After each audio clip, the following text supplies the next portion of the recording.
Hey guys, it's Tammy. Welcome to my channel.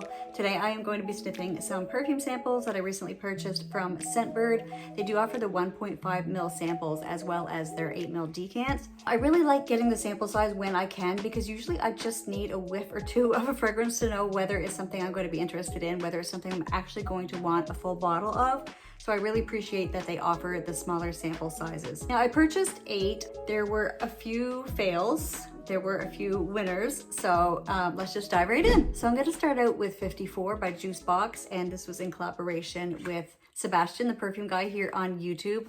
I had heard this was sort of a warm, very woody, spicy type of scent. It didn't sound like something that was necessarily my style, but still I was interested to try it. So when I first spray this out, I really get a blast of a really sweet, nutty type of scent. I do get the woodiness right off the bat as well. It's so sweet at first, it almost has a little hint of an artificial nut extract type of smell. The opening really reminded me of a fragrance that I already own. Actually, it's Dream by the Maker, and it had that sort of warm, woody, nutty kind of smell to it, but still had the sweetness and the vanilla. And this is one of those fragrances where the woodiness gets stronger and stronger over time, so it really becomes more and more woody, and it's almost a smoky type of wood. It was reminding me a little bit of what I would think of as Palo Santo, although I don't believe that is a note that is listed. I know that this has sandalwood and I think maybe patchouli, so maybe that combination was giving me a Palo Santo feeling. It was almost going smoky in that sort of soldering iron way that I sometimes describe, where it's an electric sizzling wood type of smokiness. And that is the type of woody smokiness that I get in the Kayali Oudgasm fragrances. So I had the first 4 that they came out with in the Oudgasm line, and all 4 of those had some level of that soldering iron, electric, almost like you get the little wood burning kits and that smell of the sizzling wood. I got that same type of smokiness, and I was one of the only ones I think that got this in Donna, Karan, Cashmere, and Palo Santo. And I'm getting that in here. And so this does remind me of something like Kayali Vanilla Oud.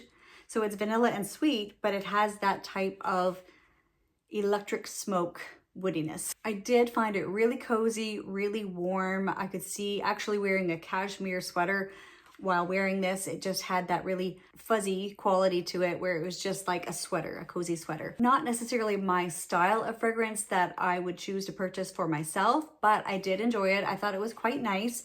I could see someone really enjoying this if they're not bothered by a really smoky smell. And not everyone is going to pick up that smokiness. I have a nose that is very sensitive to certain types of smokiness, and it just really stands out and almost like takes over the fragrance. Although it still keeps the sweetness, it does have that little bit of a chocolatey depth to it. I don't know if it's from the note of chocolate or if the patchouli is leaning a little bit chocolatey, or both. I don't find it too spicy. It's just like any of the spices that are in it are very smooth and very warm. So all in all, I really like 54. It's just not my style. I can appreciate it as a fragrance. I thought it smelled good. Unfortunately, my nose picks up a little bit too much of that woody, smoky, electric quality. So now I'm going to talk about a couple that were fails for me personally. That doesn't mean that you wouldn't love them, but this is a brand that I had never heard of and I just wanted to try them out. The brand is Cayla Grey. And I got 2 other fragrances, Petals and Cozy. And I also just want to say that I've always known this, but the longer I'm in the fragrance community, the more I realize how polarizing fragrance really is. I will read a comment section under a perfume video, and the variety of different opinions on one fragrance is just staggering. Like, there are people who just absolutely hate it and they think it's just the worst thing in the world, and then someone else will be like, this is my favorite fragrance I've ever tried. You can't really go by somebody's opinions, and sometimes, and if you may have sort of similar taste to me, that doesn't mean we're going to agree on every single fragrance. It's like, I always say it's sort of like one of those Venn diagrams where some of them we will agree on, some you'll like, some I will like. So I just wanted to stress that before I gave you my thoughts on these 2, because you may love them even if I don't really care for them. When I do a sample sniff video, there's such a variety of fragrances that I sniff. Some I'm going to like and some I'm not going to like. I don't like everything. So I'll just give you sort of my overview of them, and maybe it's a type of fragrance that you would be drawn to. I'm going to start out with Cozy. And this one I found to smell almost unscented and very the texture was very lotiony, not creamy, but more of a thin lotion type of smell. And it reminded me a lot of just an unscented lotion. For me, the thing with unscented lotions are that sometimes they have their own scent, even though there's not scent added to them. Whatever the fragrance is made out of has its own scent, and I sometimes don't like the scent of unscented lotion, if that makes any sense. So that lotiony texture, sometimes I find a little bit smothering feeling to me, like they feel a little like I have a film over my nose or something. I don't really care for that really lotiony type of scent texture. So there's not really a lot to dislike about it. It's just sort of a plain lotiony smell, but as it dried down, it started smelling a bit more and more like baby powder. Baby powders these days have a little bit more of a fresh, modern smell, but I'm talking about the old time baby powder. It sort of had almost a stale, just a dusty sort of smell, and that's what happened with Cozy in the dry down. It just started getting a little bit of a stale baby powder smell.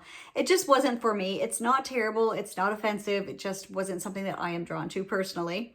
And the same with Petals. Like I found Petals to give that same body lotion feeling to my nose, like that texture of like almost moisture or something in it. And it also had that baby powder kind of feel to it, but it also had a lot of florals to it.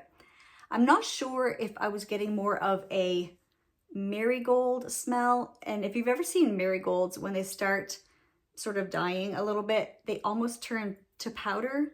Like there's almost like a gray powderiness, like you could kind of shake it and the powder would fly out of it. It almost reminded me a little bit of violet. And when violet goes in a direction that I don't care for, sort of again, sort of a stale, powdery type of smell. I mean, there's probably not even violet in it, but there's just a type of floral in there that I find to have like almost a dying flower effect, like sort of that dusty, musty, decaying sort of smell.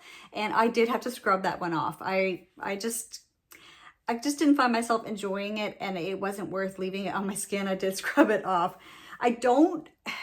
Judging by how they both had that same texture, that moist lotiony type of texture to my nose, I don't know if this is going to be the brand for me, but let me know if you've tried anything by Cayla Gray and if you've had a better experience than me, or if there are any other fragrances by Cayla Gray that I should try that are in a little bit of a different direction. So I think I will talk about my other big fail, and then I'll get on to a little bit more of a positive note, because the remaining 4 after this one, I actually really enjoyed, especially 3 of them. But a real big fail for me was Levant by Ormonde Jayne. I found this very scratchy and synthetic, reminding me a little bit of Valaya by Parfums de Marly. So it had that, I don't know if it's Akigala wood or amber wood. There's some type of wood that gets really harsh and scratchy to my nose. Are those beams of light actually coming through in the video, or is that just an effect I'm seeing here on my phone? I can't tell. Anyways, so it's almost a very scratchy type of harsh laundry detergent type of smell, but with orange. I find Levant has an orangey smell, but an acidic orange. I was imagining orange juice if it went down the wrong way and you coughed it up and you get that little bit of acidic feeling in your throat. That's the effect that this was giving me. This was another one that I had to wash off. I could not stand it.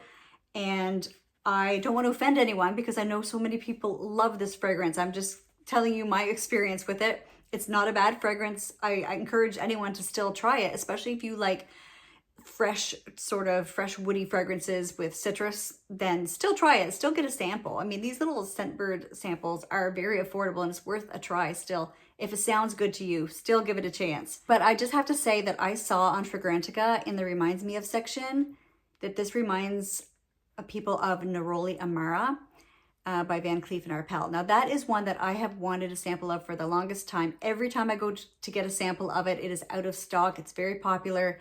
If you know if Néroli Amara smells like Levant, it reminds you of Levant in that way, of the very high-pitched, sharp freshness, let me know, please. Because if Levant really does remind you of Néroli Amara, I don't think I want to bother getting a sample of that one because this is so far off from anything that I like. I think it might even be a physical thing where certain molecules irritate your nose or make it just feel scratchy. The texture of it just felt very sharp and like I had splinters in my nose. Like it just didn't feel good or smell good to me. And like I said, it had that acidic, like an acid burp, orange juice combination type of smell. If you love Levant, please let me know in the comments, because I don't want to discourage people from trying this if they want to try it. And if you love it, and the thing is, if I smelled this on someone who loves it, I bet I would love it on them in the air. There's something to be said for skin chemistry, and you know, everybody's noses are different. Maybe I might even try spraying this on my husband or my son and just see how it smells on them, so that I can give it a more fair chance. I know people do love this fragrance, so I don't want to offend anyone. If you love it, I know it smells amazing on you, and I would probably love it on you. Just on myself, I didn't care for it. This was a huge fail for me. Now on to one that I enjoyed a lot more. This was the very first fragrance that I ever smelled from Noyz, and this is called Detour. And this is a fruity scent, and it's a style that I really like. I've tested this one out twice, and both times the notes that I made on it were that I really liked it from the first spray, and that it was very fruity and very musky. I tend to like those fruity, musky type of scents. I described it as powdery, pillowy, smooth, and well blended. Now, it actually at times reminded me of a fragrance that I recently purchased that I do love, and that is Day Dreams by Montale. It was giving me those vibes. I have not compared them directly, so I do not know, you know, how similar they are, but it was putting me in mind of Day Dreams. And that one does lean more on the floral side to me, but it's still powdery, and it has a little bit of coconut in it, so it has almost like a little tropical feeling, and I feel like I get a little bit of that from Detour as well. Yeah, every time I spray it out first thing, I adore it. I adore it. I think it is so beautiful. You know, it's almost reminded me a little bit of the type of fragrance like Herba Pura, maybe Kirke by Tiziana Terenzi. It's sort of in that same family, and I tend to love those fragrances. It is such a really pretty type of fruity smell to me. I really enjoyed Detour. I'm pretty sure out of all 8 that Detour is my favorite, but there are a couple other ones that I really love. I'm going to save my 2 favorites for last. I'm going to talk about one right now that I loved part of it, and then as it dried down, I didn't enjoy it as much, and this is Revel by the Maker. So I haven't smelled very many things by the Maker. I do own Dream, as I was mentioning earlier. Now, Revel, when I first sprayed it out, I was getting fruitiness, which I really enjoyed. If I remember, it's sort of a tropical, like pineapple-y type of fruitiness, I think. A little bit. There's a hint of it. Maybe it's because this is my 3rd or 4th time smelling this, and I know what happens later in the dry down. I'm already picking up on that intense, almost indolic type of floral. It reminds me of gardenia when it's really heavy and heady.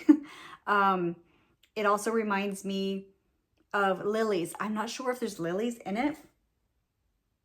There are no lilies. It is gardenia, and it's frangipani.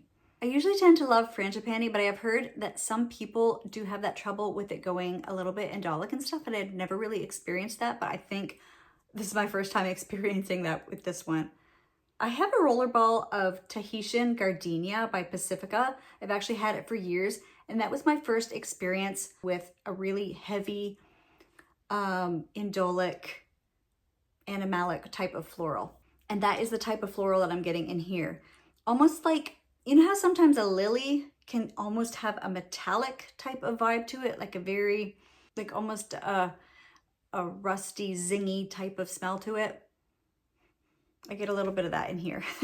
I actually had Revel in my Scentbird queue to get one of the 8ml decants, and since getting the sample, I've taken it out of the queue. I don't hate it. There are parts of it that I enjoy. I really like that tropical type of pineapple smell, but this ends up going so heavy on the florals that it eclipses any hint of fruit that I got in that little blast in the opening. So it ends up being almost a straight gardenia scent to me, and not a light, happy type of gardenia. It's more of a heavy, more somber type of gardenia to me. Very heavy on the florals. So now a couple more that I really enjoyed. These are both by Michael Malul, and I have Sangria and Saffron and Citizen Jack. Absolute. So I'm going to start with Sangria and Saffron. I really like this one. This almost smells like a strawberry Lifesaver, the gummies. But I do get the sensation of sangria with the fruit and the wine and everything, probably like a red sangria. This is really a pleasant and a really fresh and fruity scent, but it has something a little more grown up, a little more elegant to it. One thing that I noticed as it started drying down, the saffron wasn't doing much. I never really pick up on much of the saffron throughout the wear. It's probably in there just grounding it a little bit and giving it something to keep it from being a little too, you know, fruity tooty. But what happens is I start getting rose and it makes it really pretty. The raspberry and that little bit of orangey smell in this, and it's all combining to actually smell like a really fruit heavy sangria. It's a sangria where you poured the red wine in, maybe even a little bit of white wine, and you put every type of fruit imaginable in this wine and just let it soak, and then you would just like take out a, you know, a berry or a piece of pineapple or something and chew on it, and it's just soaked with this red wine. That's the feeling I'm getting from this. And I do pick up on the rose. It's a really light and fresh rose, very pretty. I really, really enjoyed this one. And every time I try this one, I like it more and more. I like when that happens with a fragrance, that you sort of like it the first time, and then every time you smell it, you're like, wow, I really do love this. And I also really enjoyed Citizen Jack Absolute. And it's another really fruity scent. I'm really liking these fruity scents. Now with Citizen Jack, the reverse is happening, where the first time I thought it was my favorite of the entire bunch of samples. The second time, I didn't love it quite as much as the first time. Like the first time I tried it, I thought this is full bottle worthy. I'm picking up a full bottle tonight. I was sure that that's how much I loved it. The second time I tried it, I was like, I do really like it, but I'm not too sure. There's something a little, it's a little bit of a thick type of musk or something in here. As it dries down, I just feel like it gets a little less enjoyable to me. I really like the first blast of fruity freshness. It has pineapple and I think it has melon. Now melon, I feel like sometimes that can go a little bit funny for me and can get a little bit overripe smelling. And maybe that's what I mean by that thick musk, that little bit of overripeness where it's just a little bit too thick or something. So going back over the last four I just spoke about, Revel is getting more and more floral, and it's a very thick, heavy floral. You would have to absolutely love that almost old-fashioned type of floral, like the really heavy, heady florals. And if you do like that type of fragrance and you love the idea of a little splash of fruitiness with it, I would say the Maker Revel is definitely worth a try. Yeah, Citizen Jack. So the third time I'm trying Citizen Jack Absolute, I'm probably would put this third now out of these four fruity scents. Originally, it was my top favorite. It was number one for sure, and now it's sort of gone downhill. There's almost something a little bit bubblegummy, and it's that thick texture. So Sangria and Saffron is really nice, but I think I'm going to put that at number two just because Detour is so nice. I really like it. I don't even know anything about Detour. Let me see what's in it. Detour has a lot of florals in it. The only fruit mentioned in Detour is mandarin. There's apple blossom, which is a floral. Then you got jasmine, gardenia, and tiara, which are all florals. It's so fruity to me. I don't know. I guess it's just the mandarin that I'm picking up, or maybe the apple blossom is giving a fruity sensation. Sangria and Saffron really is nice. I feel like this would be so gorgeous in summer, like a summer night out. I would think about either a full bottle of this or maybe adding it to my Scentbird queue as well. So that was my little Scentbird sample sniff. I hope you enjoyed sniffing along with me. And if you have tried any of these, please let me know your opinions on them. I know we all experience fragrances very differently from each other. And I'd like to know your opinions on these and your thoughts, and let's chat in the comments. Thank you guys so much for joining me today. I really appreciate you taking your time and spending it with me. And I'll see you in the next one. Bye.